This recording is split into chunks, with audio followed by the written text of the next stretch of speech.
안녕하세요. 주창린입니다. 아, 제 개인적으로는 강의를 좀 하면서 지식의 저주라고 하죠. 커저 날리죠. 관계없이 쉽고 편한 말로 강의하는 사람이라고 생각했었는데 이렇게 동영상으로 강의를 진행하고 질의응답을 좀 받으니까 나도 어쩔 수 없는 그런 사람이구나 하는 생각이 좀 듭니다. 지식의 저주는 여러분 같이 전문 분야를 깊게 공부하시는 분들이 유의해야 할 사항인데요. 왜냐하면 평소에는 주변에서 만나는 사람들이 비슷한 사람들이라 전혀 이런 게 있다는 걸 느끼기 어렵거든요. 그래서 특히 창업을 생각하고 계셔서 나 자신과 다른 환경에 있는 사람을 많이 만나야 할 그런 일들이 많으신 분들은 그때 더더욱 유의하셔야 할 것 같습니다. 뭐 지식의 저주라는 내용은 1990년 뭐 스탠퍼드의 뉴턴이라는 학생이 박사학위 과정 논문을 쓰면서 한 실험에 근거한 내용입니다. 뭐 논문 제목이 Overconfidence in the Communication of Intent라고 했던 것 같은데 Heard and Unheard Melody라고 해가지고 그런 제목이었던 것 같습니다. 뭐 멜로디 가지고 들려 흥얼흥얼 해주면 들려주고 거기 제목 맞추기 뭐 그런 거였던 것 같은데 원문을 볼 필요는 없을 것 같습니다. 뭐 상당히 많은 강연에서 이 내용을 잘 설명해주고 또 그리고 자기 거 강의 주제로 쓰시는 분도 상당히 많거든요. 뭐 이와 관련해서는 뭐 제가 간단히 소개해도 좋겠지만 검색 엔진이나 유튜브 같은 데서 지식의 저주 이렇게 검색을 해보시면 쉽게 찾아볼 수 있을 것 같습니다.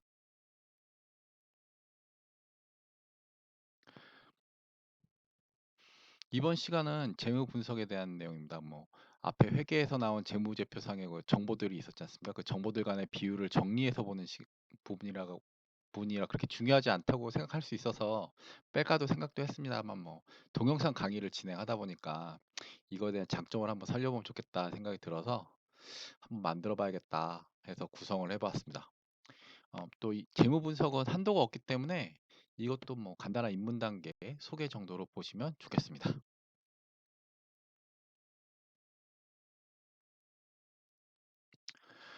강의를 진행하기 전에 사람들이 모르는 걸 나만 알고 있는 경우에 어떻게 될까 생각해 보신 적 있지 않나요? 여러분들이 지금 소속되어 계신 곳에서 하시는 연구와 실험이 그런 지식을 만들려고 하시는 거겠죠. 예. 고대 그리스에 7인의 현자가 있었다고 합니다. 예. 아리스토텔레스가 얘기한 것으로 아는데 이거에 대해서는 좀 확인을 해보셔야 될 것 같네요. 예. 여하간 그 7인의 현자 중에 수자, 현자 중에 최고 현자 자리를 차지한 분에 대한 얘기인데요. 누군지 아시나요?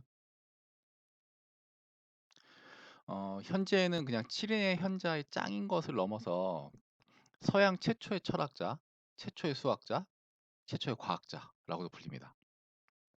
뭐 당시에는 학문이 신학이 아니면 철학으로 나뉘던 시대고 모든 학문의 시작은 철학, 사람들이 모르는 지식 창출하는 것이 전부 철학으로 불렸기 때문에 후세에 이분의 철학적 사고와 그 결과물 그리고 활동 내역에 맞춰서 그에 남아있는 업적에 맞춰서 수학자, 과학자 등이 좀 추가로 붙어진 것 같습니다.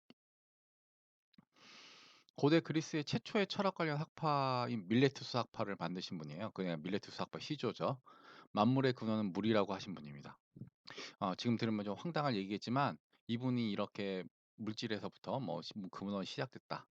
여하간 이런 얘기부터 시작해서 점점 사람들이 지식 쌓이고 연구가 쌓이고 그러다 보면서 이제 지금의 물리학을 비롯한 각종 학문체가 형성된 것이고 당시 모든 만물의 질서를 신이 알아서 했다고 생각하던 시대였기 때문에 이런 시대에 다른 시대를 세상을 돌리는 원칙이 있다고 생각하던 사람이니까 얼마나 특이하신 분이겠습니까? 예.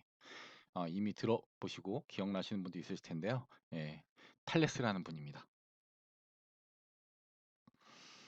이 그림은 밀레투스의 탈레스라는 그림인데요. 뭐 밀레투스는 지역 이름이죠. 예. 고대 그리스의 철학이라고 다들 얘기하잖아요. 근데 밀레투스의 위치는 지금 오면 뭐 지중해 연안이긴 한데요. 서 터키 서부 지역입니다. 뭐 지금부터 약 1만 년 전이니까 BC 한 8천 년 정도에 건설된 뭐 신전이 발굴되기도 하죠. 지금 예. 그런 유적도 터키에서 나오는 걸 보면은 터키는 인류에게 중요한 지역이지 않았나 그렇게 생각됩니다. 뭐 말을 또 옆으로 잠깐 세긴 했는데 이분 얼굴 잘 안 보이죠? 예. 예. 검색해 보시면 이런 석상 사진도 있습니다. 이분은 당시 상인의 아들이라 좀 유복했던 것 같습니다. 뭐 부족함 없이 잘 살았던 것 같고요. 그러다 보니까 뭐 자기 하고 싶은 게 철학이었던 것 같아요. 예. 철학을 열심히 파고들었던 것 같습니다. 그러다 보니까 뭐 주변에서 "철학이 돈이 되냐?" 뭐 이런 놀림이나, 그리고 그게 뭐 딴 생각이나 하고 이런 철학적 생각이 뭐 "실생활에 전혀 도움이 안 된다. 뭐 그 쓸데없는 걸 왜 하냐." 이런 놀림을 많이 받은 모양이에요. 그래서 이 탈레스라는 분은 철학자는 언제고 자신이 원하면 돈을 벌 수 있지만 안 하는 거다." 이런 걸 좀 주장을 하고 이를 증명하려고 했다고 합니다. 뭐 이 스토리는 많이 들어보셨을 텐데 어렸을 때 들어보셨을 분이 많을 거라고 봅니다. 예. 뭐를 가지고 했느냐? 바로 올리브 앞찾기를 통해서 갑자기 불을 축적했다고 합니다. 어 당시의 사진은 못 찾았고요. 로마 시대 앞찾기와 별로 차이가 없을 거라고 지금 생각되는데, 그래서 위키피디아에서 그냥 가져온 사진입니다. 계속 우주의 원리는 무엇일까 고민하던 사람이니까 뭐 그런 거 고민하다 보니까 우주의 원리하면서 항상 하늘만이 보지 않겠습니까? 그러니까 하늘을 막 관찰을 많이 했겠죠. 그래서 지금 그 방법을 관천망기법이라고, 한자로 좀 어렵게 쓴 기법인데요. 뭐 하늘의 색과 구름의 모양 그리고 그 움직임을 관측해 가지고 날씨의 연관성을 살피는 것이라고 합니다. 쉽게 말하면 하늘만 계속 쳐다보면서 뭐 어떤 규칙을 발견하는 거죠. 그래서 그 규칙에 맞춰서 날씨를 예측할 수 있는 거고, 뭐 그러니깐 이렇게 날씨가 예측한 거, 예측한 걸 그냥 넘어 가지고 날씨와 농사의 관계도 확인하고, 그러다 보니까 특히 어느 때 올리브 농사가 풍년에 들지를 예측할 수 있었다고 합니다. 뭐 올리브 하니까 생각나는데 10여 년 전에 뭐 세계와 관련된 대표적인 책 중에 하나가 제목이 렉서스 올리브 나무가 라고 있는데요. 지역 생존권을 상징하는 게 올리브 나무니까 뭐 당시뿐만 아니라 지금도 사실 올리브가 얼마나 실생활과 연계되었는지 생각해 볼 수 있을 것 같습니다. 여하간에 탈레스는 수학철도 아닌데 풍년이 들 것을 예상하고요. 온 나라의 올리브 앞찾기를 모두 사들였다고 합니다. 그런데 아무리 부자라도 전국의 앞찾기를 다 사들일 수 있었을까요? 네. 그래서 사용한 게 지금 첨단 금융기법이라고, 첨단 금융기법 중에 하나로 불리는 이제 일명 옵션이라는 걸 씁니다. 쉽게 얘기하면 적은 비용을 성금으로 좀 내고요. 예약을 하는 거죠. 지금은 옵션이라고 하는데 그 이유는 언제 어느 정도 기간 동안 사용할 수 있는 권리를 사고 팔았기 때문에 이걸 옵션이라고 부릅니다. 뭐 옵션이 뒤에 뭐 사에 또 얘기 나오길 수 있겠지만, 우선 대충 그렇게 생각하시면 될 것 같고요. 당장 쓸데없는 앞찾기를 가진 사람 입장에서 미리 돈을 좀 받고, 어차피 수학철에 빌려줄 건데 흉년이면 쓸 일이 없을지도 모르는 앞찾기를 미리 돈 주고 빌리기로 약속을 했으니까 얼마나 좋았겠습니까? 근데 주변에서 당장 쓸모 있는 앞찾기도 아니고 수학철에만 쓰는 앞찾기지 않습니까? 올리브가 풍작이면 버리는 올리브가 아까워서라도 이용할 테지만 그럴 가능성이 별로 없을 때 그런 계약을 뭐 미리 딱 해야 된다고 하니까 그런 행동 자체가 상당히 놀림을 받았다고 그래요. 그런데 결과는요? 다 아시는 바와 같이 그의 올리브가 엄청난 풍년이 들었다고 그러죠. 그 앞찾기 사용을 위한 가격이 수십 배로 올라서 탈레스는 주체할 수 없을 정도의 막 큰 돈을 벌었다고 해요. 대부분의 얘기는 여기서 끝나죠, 그죠? 지금 이 얘기를 들어오면 사람들이 모르는 정보를 통해 가지고 돈을 쉽게 매점매석 형태로 번 것에 뭐가 더 있나요? 지금이라면 공정거래법에 저촉된 행위일 수도 있습니다. 실제로 미국에서 은이죠, 실버, 선물 거래로 1970년대 말에 70년대 말 80년대 초에 헌트 형제가 있었어요. 근데 그들이 현물 은을 미국이랑 유럽을 돌아다니면서 은을 막 사들이고, 그리고 선물 거래소에서 금 매도 포지션을 걸었어요. 그런데 매수 포지션을 건 거죠. 은을 다시 자기가 사겠다.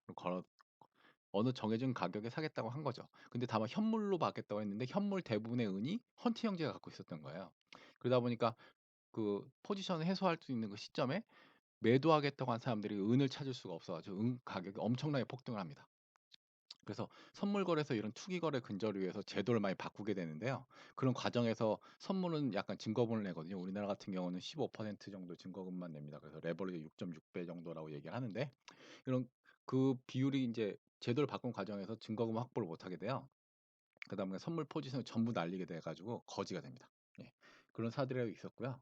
근데 여하간에 탈레스는 이렇게 번 이익을 철학자란 돈을 버는 사람이 아니라 지식을 탐구하는 사람이라고 하면서 마지막에 주변에 다 돌려줬다고 그래요. 예.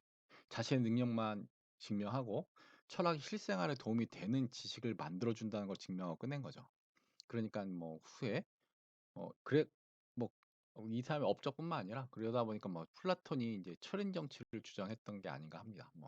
물론 이상은 그냥 이데아로 끝이고 현실에 반영할 수 없는 이유, 그러니까 철인이 정치할 수 없는 이유를 또 뒤에 플라톤이 나열하기는 하지만 말이죠. 여하간에 이런 지식은 누군가 증명하기 전에 쓰이기 어려운 것도 사실이고요. 그래서 여러분들이 실험실에서 계속 연구와 실험을 통해서 증명하는 이유기도 할 겁니다. 근데 사회과학은 실험실에서 증명하기 어렵거든요. 그래서 이제 성공사를 찾는 게 아닐까 그렇게 생각도 좀 해봅니다.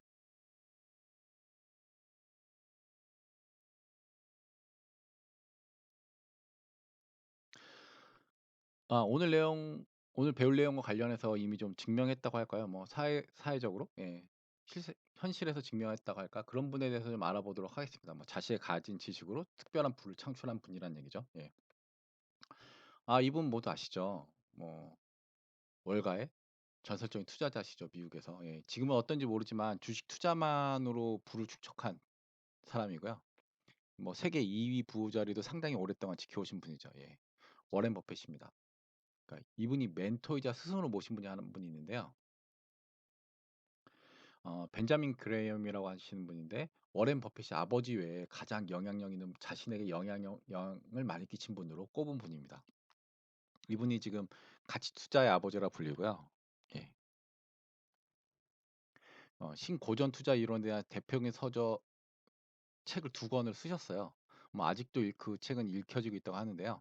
하나는 1949년에 나온 뭐 현명한 투자자, The Intelligent Investor라는 책이고, 다른 하나는 그보다 한참 이른 시간에 나온 책입니다. 1934년에 나온 증권 분석인데요.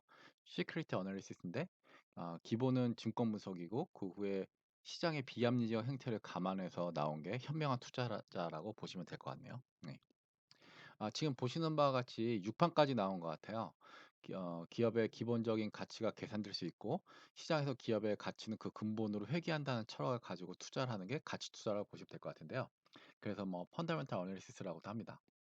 근데 그러니까 뭐 예를 들어서 어떤 회사 주가가 근본적으로 약 6만 원 정도 된다라고 계산을 해보는 거죠. 근데 지금 같은 약세장, 급락장에서 한 4만 원 정도까지 떨어졌다고 해볼게요. 그러면 지금이 매수기라고 할 수 있는 거죠. 문제는 근데 매수기라고 하면 대부분 사람들이 최저점에 대한 생각을 많이 하잖아요. 근데 이 펀더멘털 어널리시스는 저점에 대한 내용을 알 수가 없어요. 그래서 그러니까 그러다 보니까 최적의 매수 시점은 파악할 수 없습니다.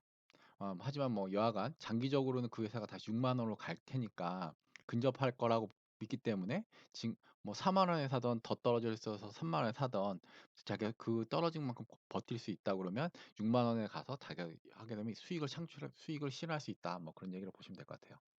물론 강세장이나 뭐 상승장에서는 반대의 일이 일어나겠죠. 이런 식으로 해서 벤자민 그레엄은 이제 뭐 이분도 뭐 항상 성공했던 건 아니고요. 중간에 심각한 부침도 좀 있었습니다. 그렇지만 20년 동안 매년 시장 대비 3% 포인트, 예, 수익률을 더 냈다고 그래요. 예. 3%를 낸 게 아니라 3% 포인트를 시장 수익 대비 더 냈다. 예. 3%가 얼마 큰 수치인지는 뭐 다음 시간에 뭐 카페 시간 같이 그때 얘기하도록 하겠습니다. 하고 싶은 말은 뭐냐면 오마마의 현인께서도 이 책을 읽고 가치 투자를 시작해서 지금까지도 기본 투자 원칙을 밝혀서 좀 많은 사람들이 가치 투자를 좀 지향하게 만들기도 했는데요. 우리나라의 IMF 이외에, 예, 포스코 등 몇 개 기업에 대해서 법이 투자했다는 얘기가 나오고, 이에 따라서 좀 우리나라 주식이 좀 저평가되었다는 얘기가 좀 나오면서 해당 몇몇 종목들이 막 오르고 우리나라 주식 관심을 좀 유도하기도 했던 사건이 기억이 납니다. 요즘에는 그냥 시장 대비 초과수익 얻기 위해서는 이건 기본으로 좀 하고 있고요. 그게 뭔가 더 해야죠. 근데 여하간 이 증권무성의 책 한 700페이지 정도 책을 전부 얘기하는 건 아니고요.